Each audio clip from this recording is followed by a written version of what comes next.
Hello, everybody, and welcome to episode 333,734. Wouldn't that be crazy? And just to give everyone a preface, I just made one of the biggest mistakes of my life. I didn't know this was a thing you shouldn't do, but for health reasons, I've been drinking some lemon juice recently, and I had just a little bit left in the bottle. And I got up this morning, and before we got on the podcast, I drank it. And that took me from feeling fine and chipper and ready to speak to the masses to feeling like I had just taken a 300 milligram nicotine pouch, or Zen pouch in my lip. Oh my gosh! Forewarning to anyone out there: do not ever get up and drink lemon juice first thing in the morning. It will, or maybe it won't. I don't know. Try it, but I'm just telling you, my experience wasn't good. So if I seem a little bit off today, not as chipper, look like I'm going to die, it's because I drank lemon juice. It makes sense. And for Yeah. all those that have never done nicotine pouches or anything like that, the highest that you can get, I think, in the US, at least can what get we've 12s. seen, is like, yeah. But there are countries overseas, like in Sweden, that sell nicotine pouches up to 100 milligrams. And my gosh, if you've ever tried or haven't tried a nicotine pouch and you try a 3, which is, I think, among the lowest that you could possibly get, your body will wonder why you are doing what you are doing to it, and you will probably throw up. So if you can extrapolate that, go all the way up to a 12 and then up to 100, and then Keegan's example, a 300, you'll know how Or bad he's lemon feeling. juice. Well, that's what I'm saying. It's the nicotine version of that. It's like 300's on a whole different level is what I'm trying to say, because I guarantee you the general masses will get sick off of a 3 milligram pouch. Well, I mean, not even get sick. But if you're not used to nicotine, and I'm sure, probably anyone listening to this has had a nicotine pouch before, but if you're not used to it, you get the spins very quickly. You start to sweat, you start to feel like you're going to throw up, and you just have that urge to sit down and Ugh. just like relax your whole body just because it just feels out of whack. I really honestly I see so much stuff online about like gotta have my Zins, Zen, like, oh, like just all these memes about it. I am not the biggest fan. I just No. don't like maybe if I've been drinking, I can appreciate a little bit of a nicotine buzz, but like for the most part, there's no like the sweet spot is so easy to miss. And then once you have it, it just doesn't even last that long. Like you're not like if you have a Zen and you're walking around, you're not going to be buzzing the whole time. At a certain point, it's like just to tell people that you do it. Yep. Well, I mean, too, that sweet spot, it's so short lived. Like you kind of hit that, and then you either go one of two ways. It wears off immediately, and then you have to do another one, or you get sick and you feel horrible, and that's generally your experience. You hit like a decent spot for maybe a couple minutes, but if you keep that thing in, you'll quickly escalate to not feeling great at all. I'm there right now. You want a That nicotine pouch? Oh, oh, I don't even want to think about it. All right. Oh, my stomach is turning as we speak. We'll digress. We'll digress. Evasive maneuvers. Evasive maneuvers. Well, my pain can be y'all's pleasure. I hope someone's getting a kick out of it. But Real quick. now it's coming back. What? Real quick before we progress. I hear like a ticka ticka ticka ticka in the background. Do you have a fan on? I do. I can Want me hear to it. turn it off? Yes. I know No. that's probably helping you right now. We're fine. My stomach is killing me. But topic of the week: the Pope died. How do you guys feel about that? The Pope is no longer with us. Chase and I were discussing this before we jumped on, and I'm not going to lie to you. As you know me, I don't lie. I shoot you straight every single time. I think there's some nefarious stuff going on in the Catholic Church. Like, not that like the Pope got assassinated or something like that, but that the Catholic Church in general is an amalgamation of a lot of really bad stuff. Yep. Dressed as religion. Oh man, and that kind of ties into what we were talking about over the last few episodes intermittently. For one, the conspiracy of there's just one more spot, for a portrait of the last pope. And then after that, the world's going to end. But then also, I don't know, the Pope's Assembly speaking hall, just the way that thing is shaped, along Well, don't with. glaze over that. So the assembly, the speaking hall where the Pope addresses people, I guess. I don't necessarily know. It's just the speaking hall. If you look at it from a certain angle, it looks like the head of a snake. Well, the outside looks like the head of a snake. The building is built and looks like the head of a snake. And then on the inside, these two stained glass windows, and then there's two teeth that come down, and it just makes a perfect snake head. And it's just For all those that right that are watching via YouTube or video, pull it up right now, because this is his assembly hall, and I guess he gives speeches or speaks there. I want to say, or at least used to, on a weekly basis, or if not, fairly consistently. But out of all the things that you could design a building and the interior of a building to look like, why would you do it like that? I mean, it's just going across multiple pictures here for you guys to see. Now look at the outside version. Pretty interesting. Let me see. And in terms of other stuff, so the Pope. So here's some general conspiracies about the Pope, or about popes overall. The Vatican controls world governments. The idea that the Pope and Vatican secretly influences or controls world leaders and major political movements behind the scenes. Vatican and the Illuminati claims the Pope is either fighting against or secretly allied with the Illuminati, a supposed hidden elite controlling world events. Hidden prophecies. Conspiracy theorists claim that the Vatican hides secret prophecies like the third secret of Fatima that predict apocalyptic events but keeps them from the public. Interesting. Yeah, supposedly one of the candidates that the conclave is getting ready to meet about, one of the, I don't know for sure, but one of the finalists or whatever, the guys in the ring with his hat in a ring, is a black guy. Well, I mean, black cardinal. He's a black? He's No, it's just interesting. But it's just, like this past Pope, whatever. Let's take things extremely out of context. Oh man, I hope someone clips that. Oh my gosh! But no, we need to clip it. No, but hold on. It has nothing to do with the guy's race. The black Pope is. It sounded funny. Wow. Okay. That's where you let me sit in my own dirty water for a good bit, and you're like, keep it going, keep talking. Some conspiracies mention a black Pope, supposedly the general of the Jesuits, who secretly wields more power than the visible Pope. So like an underground Pope. Yeah. Like a Pope that dresses like a normal person. Like Chancellor Palpatine, secretly playing both sides. Honestly, that is probably the most mirror image of what a lot of people think the Pope is. And I'm not going to lie. So we were talking about this before we jumped on as well. Like, I can't help but think that some of this stuff lines up. So there's like a staff that he carries, and that specific staff looks very similar to a satanic staff. Do you have pictures that you can share? Yeah, I can. I brought receipts. Whoa. And for all those listeners, we're not saying it is, we're not saying it isn't. We're just talking about general things that have been discussed from both sides. Because it's intriguing conversation. Okay, where'd it go? Uh-oh.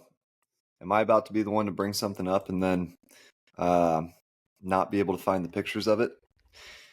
Well, let me tell you the research I did on this. I watched an Instagram reel, and there was a guy searching the Pope's staff, and then he'd search a satanic staff. Hold on. Where'd it go? You're not going to hide from me.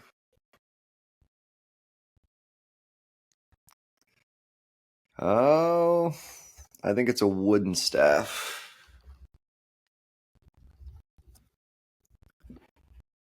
They're hiding it. Now I just look dumb. But at least on Instagram, the guy made it very convincing that like there was a staff that he held, and then there was a staff that was very similar to this to a satanic cult. And you know what? We're probably just the most gullible, realistically going to buy into most dumb stuff people there are. But we at least are willing to say when we're wrong. So if that is wrong, which it most likely is, I'm more than willing to say that was a dummy move on my part. But watch, I mean, I wish I could pull up the Instagram reel, but I can't because we're on a podcast. But it's good. I was going to say, at the very least, though, the other things that we've discussed, like the Pope's Assembly Hall, with it being in the shape of a serpent or looking like a serpent as soon as you kind of come in and look at the whole room, to the conspiracy theory of the last Pope, there's only one more spot, to briefly what we talked about, how the Roman Empire, this was also discussed on another podcast, that the Roman Empire never collapsed. It just morphed and transitioned into something else. And that something else, speculatively, is the Catholic Church. Yeah, I agree. I mean, I wouldn't say I agree, but it would make sense that, the Roman Empire wasn't just going to go out without, keeping or retaining some type of power. And by the end of who was the last Roman emperor? Was it, I want to say St. Augustine, but I know that's not true. That's St. Augustine he translated the Vulgate. Who was the last Roman emperor? Romulus? The last Western Roman emperor was Romulus Augustulus. Wow, for only 1 year. Homeboy did not last very long. Ruled from 475 to 476 AD. He was deposed by Odoacer, butchering the name, in 476, marking the traditional end of the Western Roman Empire. Yeah. Important to note that the Eastern Roman Empire, also known as the Byzantine Empire, continued for another 1,000 years, and with its last emperor being Constantine the 11th, who fell, in 1453 AD. What data is there to support that the Roman Empire was absorbed by the church and never went away? ChatGPT is going to be like, you're asking too many questions. My computer just shuts down. Timing. Church gains power exactly as Rome falls. The Western Roman Empire fell around 476 AD. But by 380 AD, under Emperor Theodosius I, Christianity had already been made the state religion of the Roman Empire with the Edict of Thessalonica. You know what? I don't need this right now. I have lemon juice in me and I'm not feeling good, and I don't appreciate what you're doing in front of people. So right before Rome collapsed politically, the Christian church was already absorbing government functions like managing people's loyalty, handling taxes through church donations, and overseeing law and moral codes. The number 2, Roman titles, law, and bureaucracy survived through the church. Popes started using Roman titles like Pontifex Maximus, the same title as Roman emperors used as chief priests. Roman law, Corpus Juris Civilis, heavily influenced canon law, the legal system of the church.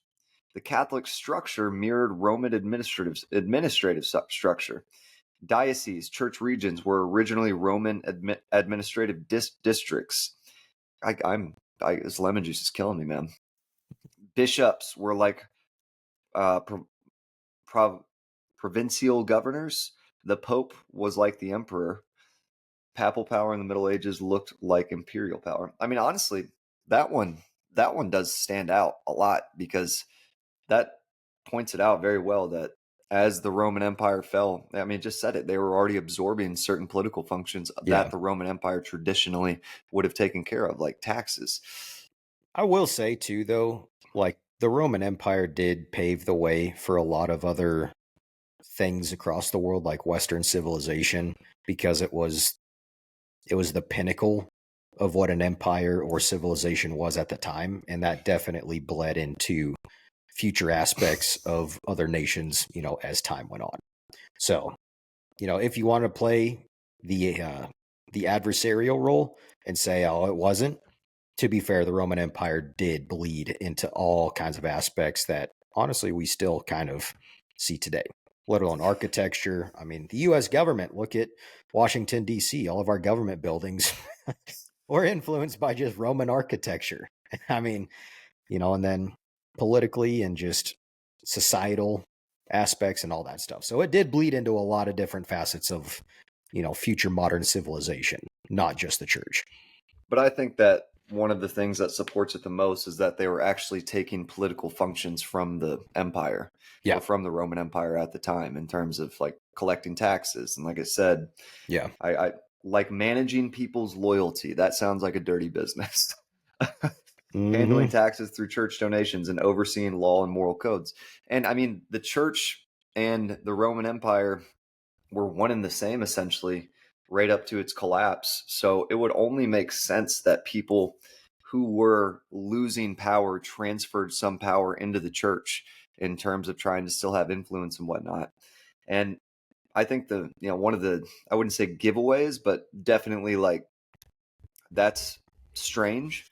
Pope started using Roman titles like Pontifex Maximus. Yeah. Which is, that's just copying what so it really does seem as if, the power, maybe not like maybe people weren't in the Roman Empire, were not migrating over to the church and starting to take positions of power, but the church, it's kind of like walking up to a Ferrari that no one's coming back to. The church got inside the Ferrari and just started driving it as if it was theirs. Yeah. I think the only... Go on. I was just to say, I come across those instances all the time. I have so many Ferraris in my garage. Yeah, I mean, listen, it's just part of, when you run a successful podcast, there's some things. Speaking of successful podcast and next steps, everybody, we are on display for the first time showing off the Thoughtify hats. Check it out. If you're watching on video, this would be the time to do it if you're not watching on video. But Thoughtify, my camera's going to play nice with me today.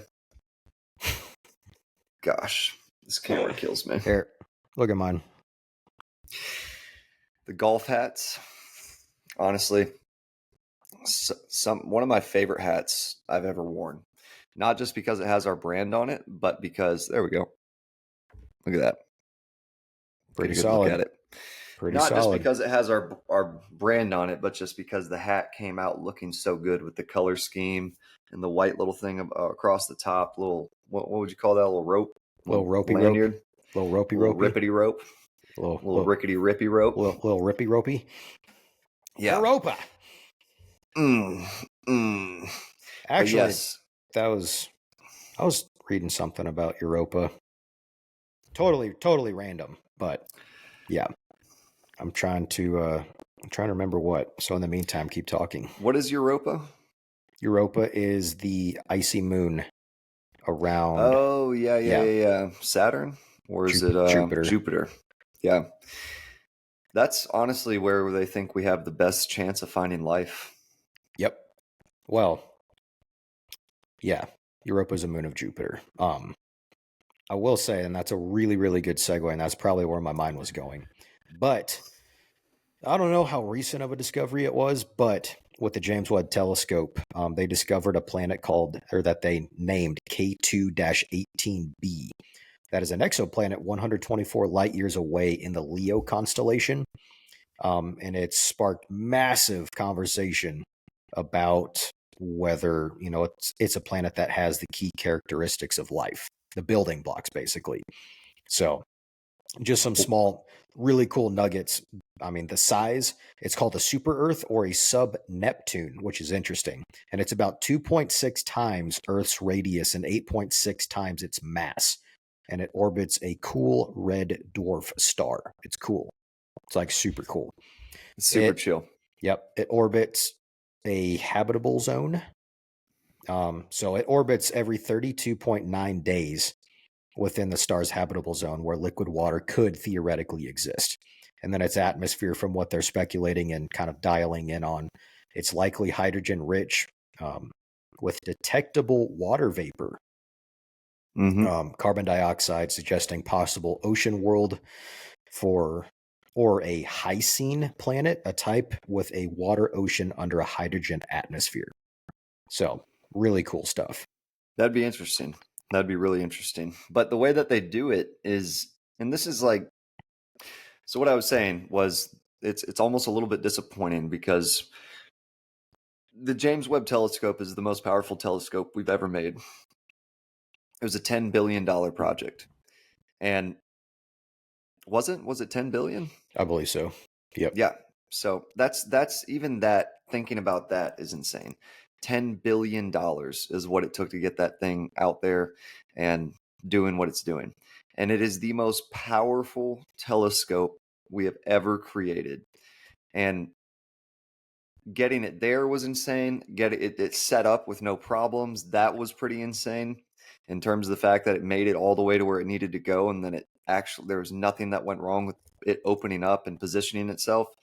But the thing that is kind of disappointing is it's also a reflection of how far we are not in terms of being able to observe things on other planets. Because the only way you would think that, like, you with a telescope that powerful, you could almost look at certain planets, which is obviously, definitely undermining the distance between stars and between planets, millions of light years.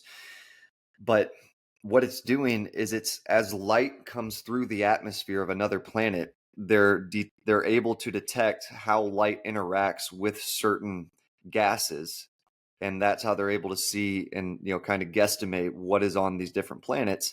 But that's the craziest part, is what is detected is things that are usually produced by biological life or a byproduct of it or an atmosphere that can support it. But we can't actually, in any way, shape, or form, really look into the planet. We can just see the light coming through its atmosphere, study how that essentially refracts and comes back to us. And then that's as far as we can go right now. And it's super cool because the James Webb Telescope is showing us things that, to the edge of the universe that we have never been able to look into. But at the same time, it's like, when you think of like how little you're actually able to like peek through that little hole, it's just, we've got so far to go in terms of really finding out whether or not there's life on other planets. Or let's say we do confirm it, there's nothing we can do past that point. We can't actually look in any way, shape, or form at what the life looks like or learn anything else about it. It's just that we can observe its biosignatures through the atmosphere. And then I think that what we, maybe not what we should be doing, but I think we have done it. We need to turn that thing around and point it at every single planet in our solar system. I think we've done it a couple times, but like Europa, I want to see some pictures of Europa, because you really can with Europa, how close that is. You really can look directly at the surface with the James Webb Telescope. So I would like to see if it's taken any pictures of that. Well, cool thing about Europa, they did launch a satellite. Well, they call it their Europa Clipper back in October of last year. And it's going to take a very long time to get there. I think it's like an 8-year journey for this Clipper to get there, but they're sending it specifically to do an entire analysis on the moon to see what it's looking like. I mean, because to your point earlier, at least within a relative vicinity of Earth, that might be the closest other habitable, not planet, but moon that potentially humans could live on. So No, once that finally, no, humans couldn't live there. It's not the fact that it has anything that's habitable in terms of like where we could live there. It's the fact that it's an icy moon and it has an inner core that's warm. and they know there's water under the ice, so Well, there could correct. be, but we couldn't go there and live there. I mean, I Unless could. naturally, of course, if you have the Thoughtify hat, you could. If I can drink lemon juice like I just did, I can do anything. So let me see. Yeah. So yeah. Well, it's the same thing with Mars. Obviously, if they're suspecting that we could potentially live on Mars, what would that look like? Structures more likely than not underground versus, bubble structures on the surface. I feel like it would make way more sense going beneath the planet's, you know, surface, because it would make way more sense. And I don't know, just to have things survive, because you're not subject to the elements of whatever the planet could throw at you. I wonder what elements are even relevant on Mars, because all the ones I've ever seen, I mean, maybe like sandstorms can get really bad, but I don't even know if that's the thing, because there's no atmosphere, or there's very little atmosphere. So it's not like I guess there's wind blowing around, but it'd be like carbon dioxide, I guess, Mm-hmm. because there's not oxygen. Yeah. Yeah, dust storms, pretty much. It's just the And main tornadoes, dust devils. it's one of the craziest things that I watched a video on recently. It's talking about relative realism, being the fact that this is really going to, for anyone who believes that we live in a simulation or we live inside of some type of programmed thing, this actually supports that pretty heavily. So this was back in 2022, and I believe someone won the Nobel Prize for this, but I forget what the experiment was, but they were able to prove that objects don't have certain properties until they are observed, meaning Mm-hmm. that as if something is generating around you, properties are not definite until something is observed, certain properties become definite. That's Yeah. crazy. The idea that maybe the only reason that Mars, or maybe the only reason anything truly exists, is because it's been observed before. And that gives it some type of significant property. So it's like, think of like the Mars rover out there on Mars, just taking pictures of all that landscape and whatnot. I've just always thought like it's just right now that's out there. The rocks, the mountains, and it's just like if you were standing there and were able to breathe, it'd look like kind of like it does on Earth, in a desert somewhere.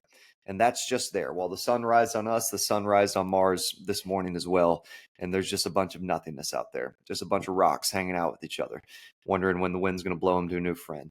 But that is like in terms of observing it, sending the Mars rover there and observing it, it almost makes you think like, was it real until then?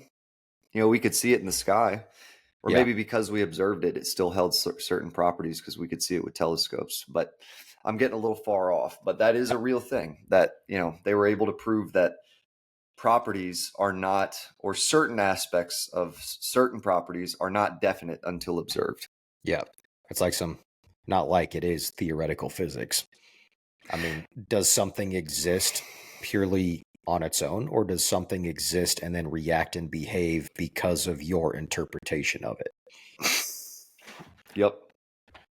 Like, Like, that's pretty intense, and that goes to a quantum level too. well, Like, that's where it's the factors lie in terms of right. like the properties are on the quantum level that, um, in terms of, I don't even know. Probably talking out of my butt here, but there's also the two slit experiment in terms of light waves that, even if it's being videoed by a camera, light acts a certain way, or photons act a certain way whenever they're being observed versus not being observed. Yep. Which is mind blowing. It is. And it, I don't know, kind of reframes a new perspective when it comes to if a tree falls in the forest but doesn't make a sound, or like you weren't there to see it or hear it or whatever, does it actually happen? I think that because of what we just talked about, there is I think something being observed by something else gives it a lingering property enough to be able to exist outside of being observed consistently. It's almost like if you look inside of a room, that room, until you looked inside of it, essentially didn't exist. But now that you've looked inside of it and you've observed it, and it's retained certain properties because of that and has some type of definite properties, now that room can exist without being observed. It's Yep. almost like if you're in a game that auto generates, when you observe a certain part of the map, that the game remembers that part of the map because it generated it that way, and now that's there, and that's what you're going to observe every time you go back to it. And then there's everything, like, does a bear crap in the woods? Animals are observing things too. Flies, birds, they're all interacting on the same level of observing something. So I think it's almost like our world is contingent on a lot of things observing everything at once. Like, the more stuff, the more things there are to observe, the more definite reality becomes. Mhm. Because yeah, like at that point, what is reality if you can't experience it? And is it even relevant to ask the question? Like, what, like, it's it that really takes you, if you try to run through that really takes your mind to a place where you just start getting a little bit weirded out, because Yeah. essentially we live in an auto-generating game. And and essentially the entire universe outside of what we observed does not exist until we actually take the time to observe it. But if there's life on other planets, then that would be able to give the universe more, uh, be more defined and on a larger scale, because there'd be things outside of us observing them. Yeah. I'm just going to have a huge, massive change in subject real quick, but not really, going back to the Mars thing. There was a scientist or scientists that claimed previous civilizations lived on Mars, but they went through a nuclear war, and that's why the planet is the way it is. They just had a giant nuclear fallout however long ago, and that's why Mars is just a giant dust planet with remnants There's of nothing. Well, there's some people that think that we came from Mars, in terms of Yeah. like that was the original planet that held life. Like you said, there was some type of catastrophe, and then we were like, "Hey, that one over there looks good," and we Yep. jumped over here. And we're probably just about to do the same thing back. We're going to be like, "Oh, that planet looks good. Let's go terraform it." And this one's going to die. And maybe it's like the cycle of just life, in terms of like we use Yeah. up all the resources and blow up everything on one planet, and then we jump to the next one and we make that have resources and whatnot, and then we jump back to again, and then history just repeats itself until we die out. What if we're the aliens and all the movies that have been created about aliens invading are actually us to take over other worlds for their resources? Crazy. I mean, one of the scariest things I've ever heard that Bob Lazar said is, he said that from what he could understand, we were essentially we were a genetic experiment. Yeah. Humans in general were essentially, our DNA is their DNA mixed with primates on this planet, and that is where humanity came from, in terms of being able to think and act the way that we do. And we're just essentially like a multi-thousand year science experiment, and they're just checking back in on us. Hmm. And one of the things I've heard, in terms of, if we want to get really crazy, aliens abducting us, that they are very interested in, is the fact that we do have a soul, and that our bodies are essentially containers for souls, and there's some type of energy or value that they can get from those things. And we're just like kind of like soul jars. We just contain the souls. We're the meat suit that walks it around, and for them it's some type of energy or something like that. But that's going pretty far out there, and I Yeah. get it. But Yeah. that is something I've I wouldn't say like read, but have heard about, in terms of Yeah. crazy theories, potentially, or That are out there. what Yeah. people who are behind the scenes know that we don't know. Yeah, for sure. Yeah, it's all just super interesting. Um, it kind of reminds me too, and we've briefly discussed it before, But in Ezekiel, that one passage, you remember where Ezekiel's having that vision, or he's seeing this thing coming down from The the eye within sky. the wheels. Yeah, the wheels within the wheels and the eyes all around, like, and people, he's describing an angel of sorts. And who's to say that these aliens, as we've talked before too, like, what if these things we're seeing in the sky, might be UFOs? We can call them UFOs or UAPs, but what if it's more on a spiritual context? I think the scary part for me is vice versa. What if they were seeing that back then, believing it was spiritual and it was more alien? Mm. That's the, in term, but I mean, if we want to, go even further, I wouldn't even call this a tangent, but, the death and resurrection of Jesus, I think there's, a lot of supporting evidence for that. And I for if everything is fake and all we were seeing was aliens or something of the sort, something still happened with Jesus. Yep. He was a real figure, and for it to all be fake, I'm not even fake, but it to be a misinterpretation of something else, it almost like there's certain things in terms of the miracles that were worked, him raising from the dead, his actual crucifixion, things like that too strongly support that faith to almost be like possible for it to be a misinterpretation of something else. But that keeps me up at night sometimes. And to your point, the nuclear explosion theory, physicist Dr. John Brandenburg proposed a controversial idea. Based on certain isotopes like xenon 129 found in Mars' atmosphere, he suggested Mars may have experienced two massive nuclear-like explosions in the past. He theorized these could have been artificial, possibly the result of warfare by a Martian civilization. Mainstream scientists say natural causes like asteroid impacts better explain it, but Brandenburg still sticks to his theory. That's always the problem.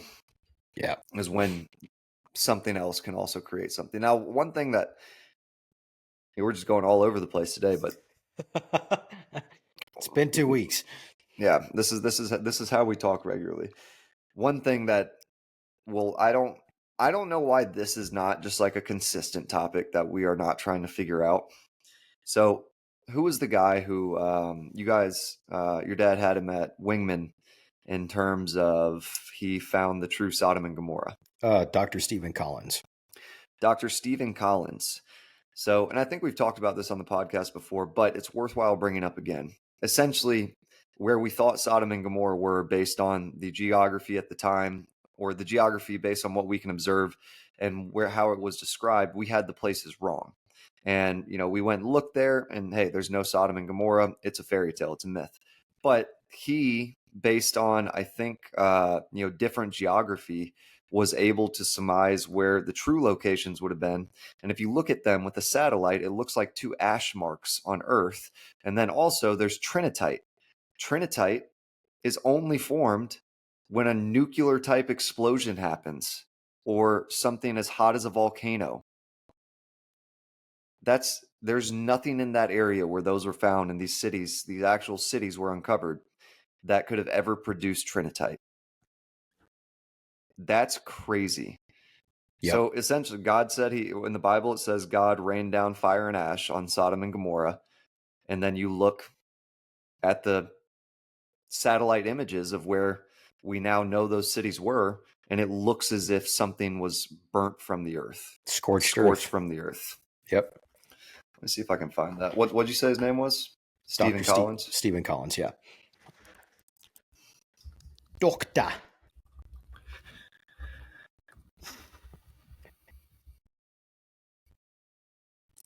Gosh, I feel like there's, as you're looking that up, been so many, not discoveries, but things that at least have been popping up for me that I'm like, there's so much cool stuff to talk about. Some regarding, I don't know, some dinosaur stuff, along with, fun fact, dark oxygen. So we can get into that here in a little bit too. Yeah, I'm down to, I saw some of it, but I didn't really look into it too much. What did they say it comes from? Dark oxygen?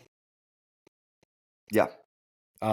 It is I'm not gonna interpret my own summation of it. I'll just give you a little summary. It was actually, crazy enough, discovered in 2013 by a guy named Andrew Sweetman and confirmed through later studies that this oxygen is generated by polymetallic nodules, potato-sized mineral deposits rich in metals like manganese, nickel, and cobalt. These nodules act as geobatteries, producing electric currents up to 0.95 volts and potentially higher when clustered together that split seawater into oxygen that split seawater into hydrogen and oxygen via electrolysis. This process occurs in complete darkness where no light dependent organisms like plants or algae exist. So it's basically oxygen producing substances that do not need photosynthesis to create oxygen. That there's another avenue of oxygen being created in complete darkness. Yeah, that is, well, I mean, one of the things I was going to say earlier about the James Webb Telescope that always upset me, and maybe just because, as a kid, you have a better of an ability not to take everything at face value and just be like, oh, it could be possible. You're not like restrained by, um, the way that people say things have to work. Like we used to think that there was no water in space. We used to think that was like there's no water whatsoever anywhere in space. And that to me is mind-blowing that anyone would ever think that, because it's like the entire universe, you don't think there's more water out there? You think we're the only planet in the universe that had a little sprinkle and we just retained it all to ourselves? They found bodies of water in space, or vapor clouds essentially, that could like fill the earth 400 times over. I'm probably misquoting that, but and then I mean, just looking at the frozen potential of water on Mars. Yeah, I think that's frozen carbon dioxide, but there could be water. I think there's still some water on Mars somewhere. I don't think they tell us everything. No. It says, Mars contains substantial amounts of frozen water, primarily in the form of ice caps at the North and South poles. Isn't that crazy? Yep. So technically there is water. And then who was it? I mean, I think this is, a outlandish way to think about it, but I think it was Elon Musk who said, one of the best ways to terraform Mars would be to nuke the poles. Yeah, that would I'd be curious what the negative effects would be of that. Because that's, I mean, nuclear weapons, the most destructive weaponry that at least we have ever known. I don't know. Yeah, I think there's probably something more robust as a weapon than nuclear war. And that's the other thing. Like, we imprint our belief in the way that we think things happen, or the worst possible way they can happen, onto the rest of the universe. It's like, oh, it must have been nuclear. It's like they must have found nuclear energy. And it's like, yeah, maybe they found something different. Maybe there was something even more destructive. Maybe a nuclear bomb is not the end all be all of energy weapons. Yeah, I think we're just like, oh, they must. And another thing for that is like the Dyson sphere. I think the Dyson sphere, and actually I was watching someone talk about it recently. It's very, very, very unrealistic, because I forget why. Let me see.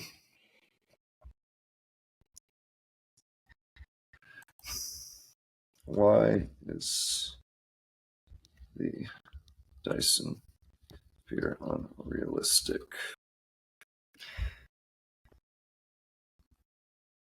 It's extremely unrealistic. Materials problem, an unimaginable amount of material to disassemble planets like Mercury or even entire moons just to get raw resources. We currently don't have material strong enough to build a rigid shell around a star. I think one of the things it was saying is, yeah, right here, it would take more energy to build it than it would, almost by what it would produce. Like, it would take almost the same amount of energy to build it that it would in terms of what it would actually produce from an Output. energy output. Yeah. So it's just like, it's kind of like, what you need the ball to catch, you need the mitt to catch the baseball, but it's one or the other in that Yeah. situation. Well, I think that's adding on to that, Nikolai Tesla and his different forms of, efficient energy or advancement when it comes to all that stuff, using the Earth's electrical energy to actually produce consistent energy that we could harness into advancing civilization. That we don't need to strictly focus on using oil. We don't need, natural gas. We don't need all this stuff, that there are alternate pathways. And this is going kind of down a rabbit hole too, to be able to do things that we can do in a cleaner manner, in a much more efficient manner. But, there's a reason why Nikolai Tesla was, quote unquote, found dead. Yeah. Convenient. Yeah, well, I always think, like, it just matters what you start with. So, like, let's imagine that I was on a, stranded island. What do you think I'm going to be a freaking pro at by the end of being able to survive on that? Talking to yourself. I've already do that. Fishing. Yeah. Like if that's where you have to put your energy to learn to get better at something, you're going to end up being better at it. So what if, like, the first breakthrough in energy wasn't gas or oil? What if it was water? Yeah. And then we focus all our energy on making water-based energy products, and then, over however long our civilization's been around and able to pursue it, we would have something equal to or better than a car that was just started from a different, perspective based on energy. And it's just, what if the gas and oil weren't the ones that, wasn't the breakthrough in terms of being able to power a vehicle? What if it was air and we just focused our entire society on how to build energy around air? It's just like, sometimes I think it's just up to chance where we end up, like, falling into something, and then we put all our energy there. And it would be interesting to understand what it would look like if we fell a different direction. Yeah. And then what would that look like too, without conglomerates interfering, with advancement when it comes to things like that? Because, like, a water-powered car, water-powered engine, a naturally occurring electrical flow, harnessing from the earth to power something, versus your traditional coal, gas, your oils, whatever it might be, because those guys corner the energy market. And whenever you introduce something that is tentatively going against the grain when it comes to stuff like that, you're not going to be met with open arms. You'll be met with some significant resistance, because if you can introduce something that works and is efficient and proves we can have another alternative method of power, just for the sake of this example, you think those guys are going to be like, "Oh, nice. Let's pursue this together." No. You're going to be met with resistance, and I think that's what happened to Tesla, in all transparency. Yeah, 100%. And then there's Stanley Meyer. So Stanley Meyer was an American inventor born in 1940, lived till 1998. He claimed to have invented a car that would run on water. His device was called the water fuel cell. He said it could split ordinary water into hydrogen and oxygen very efficiently, using far less energy than traditional electrolysis, which scientists said was impossible according to the laws of physics. Electrolysis. What happened? Electrolysis. Meyer demonstrated a modified dune buggy that he claimed could run entirely on water. He attracted attention from investors and media, and also scrutiny from scientists who largely dismissed his technology as violating basic energy conservation laws. In 1996, he was sued for fraud by two investors. The court ruled against him, saying he committed gross and gosh, I can't read today. A gross fraud. I'm not going to try to say the other word. Basically, because he couldn't prove his technology worked under independent testing. His death, Meyer suddenly died after dining at a restaurant in Grove City, Ohio, with his brother and two Belgian investors. His brother reported that Stanley ran out of the restaurant clutching his throat, saying, "They poisoned me."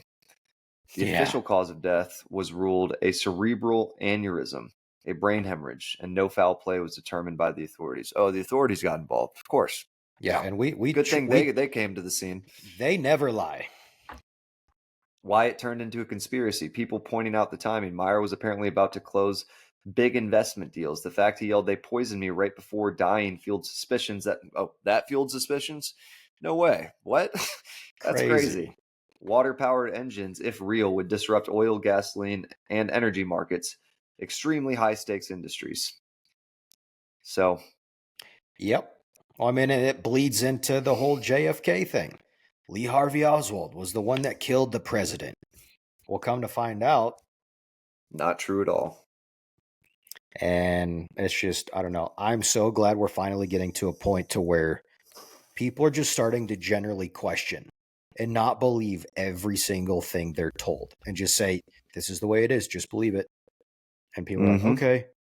I mean, the catalyst was COVID, in all transparency. At least in recent past, it was a huge catalyst.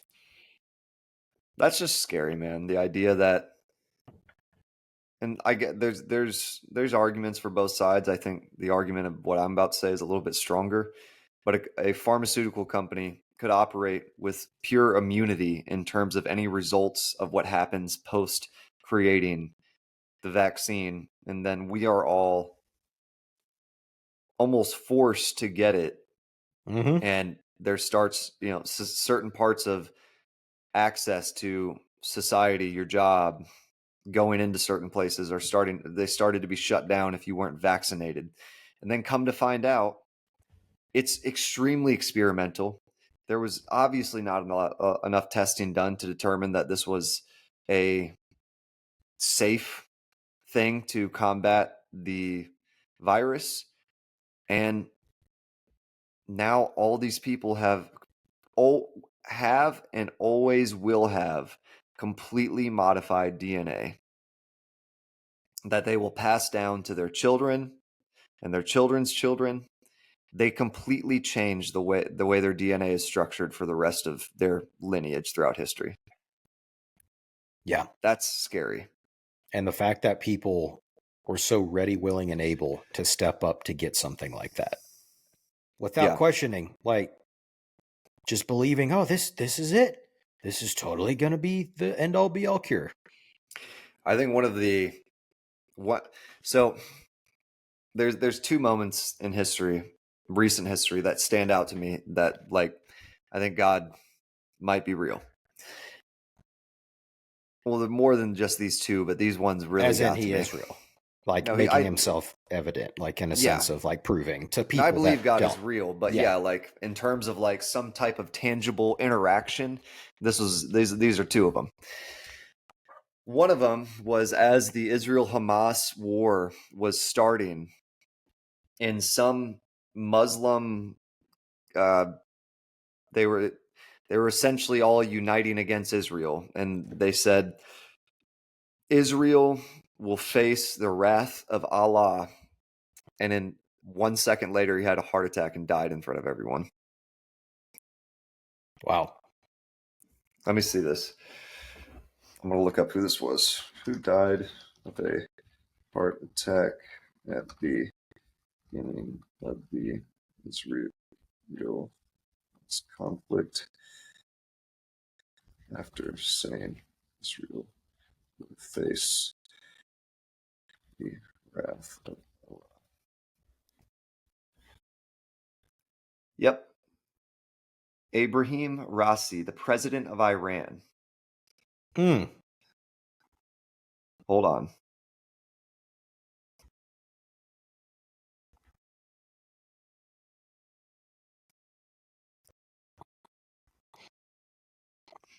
Oh my gosh. Was this misinformation the whole time?